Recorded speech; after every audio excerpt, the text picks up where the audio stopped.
நான் வந்து ஒரு 3 இயர்ஸ் ஒரே படம் பண்ணியிருந்தேன், ஆதிபகவான்ற ஒரு படம். அப்போ வந்து என்னென்னா அந்த ஒரு லுக்கில் வேறு இருந்தேன் நான். ஸோ அந்த லுக்கை வெளியே காட்ட வேணான்றதுனால ஒரே இடத்துல இருந்துட்டேன். இன்டர்வியூஸ் தரல, அதாவது நம்ம இருக்கோமா இல்லையான்னு ஒரு கேள்வி வரும்ல, அந்த ஒரு சுச்சுவேஷனுக்கு. அதுவும் அந்த படமும் ஃபெயில் ஆகிடுச்சு. ஸோ இவ்வளோ நாள் கஷ்டப்பட்டு ஒன்று பண்ணியிருக்கோம், அது சக்ஸஸ் ஆகிருந்தால் கூட மைண்ட் செட் வேறு மாதிரி இருந்திருக்கும். ஸோ அது நம்ம கையில் இல்லையா சக்ஸஸ். ஆனால் அந்த ரோல் ரொம்ப முக்கியமான ரோல். உண்மை. ஏன்னா அதை அப்போ அதுக்கு கொடுத்த உழைப்பு, அஃப்கோர்ஸ் கெரியர் பேத்துன்னு பார்க்குறப்போ ஒரு பெரிய டைம் எடுத்துக்கிட்ட ஒரு இதுனாலும், ஸோ அப்போ வந்து ரொம்ப நம்ம வெளியில் இருக்கோம், ஃப்ரேம்குள்ளே இல்லைங்கிற ஒரு ஃபீல் வந்துச்சோ? ஆமாம், அது என்னென்னா நட்சத்திரம்னு சொல்கிறேன்னா மினுமின்னுத்துட்டே இருக்கணும். அப்போ க்ளவுடு வந்ததுன்னா நட்சத்திரம் தெரியாது இல்லையா, அது ஒரு க்ளவுடி ஃபேஸ் ஆஃப் என்னுடைய லைஃப் அப்படின்னு நினைக்கிறேன். நான் வந்து என்னுடைய ஷைனிங்கை வந்து ப்ரொஜெக்ட் பண்ணலையோ அந்த டைமில். ஒரு பக்கம் ஜெயம் ரவி பிளஸ்ட், இன்னொரு பக்கம் ரொம்ப கண்டென்ட்டாக இருக்காரோன்னு ஒரு ஃபீல் இருக்குது. அதாவது கண்டென்ட்னா டூ மச் கண்டென்ட், போதும் இதுக்கு மேலே எதுக்கு அப்படிங்கிற ஒரு ஃபீல் இருக்குது. இதை என் பவுண்ட்ரிஸ் இதுக்குள்ளே நான் ப்ளே பண்ணால் போதும், அந்த மாதிரி கொஞ்சம் சின்ன ரெஸ்ட்ரிக்ஷன்ஸ் இருக்கும் மைண்டுக்குள்ளே. கண்டுபிடிச்சிட்டீங்கன்னு நினைக்கிறேன் நான்.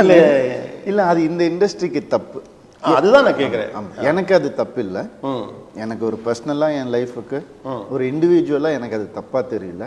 எனக்கு கிடைச்சதுலேயே நான் சந்தோஷமாக இருக்கேன்றது தான்.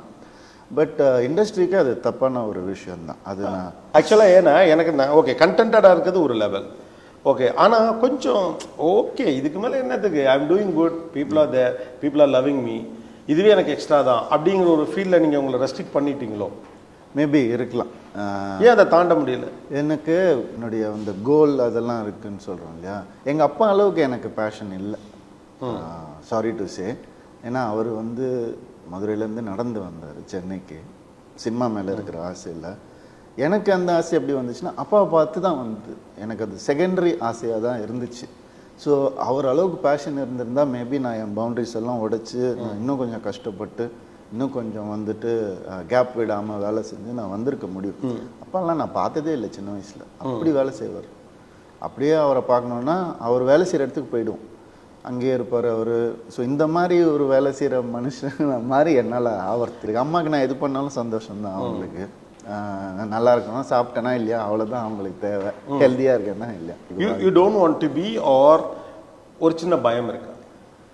இல்லை இதை தாண்டி போனால் எதுக்கு அந்த ரிஸ்க் எடுத்து பெரிய ஃபால்னா திரும்ப மீண்டு வர்றது, அதை ஃபேஸ் பண்ணுறது, இதுக்கு கொஞ்சம் பயம் இருக்கா? இருக்குது, கண்டிப்பாக இருக்குது. நான் அது ஒத்துக்கிட்டு தான் ஆகணும், வேறு வழி கிடையாது.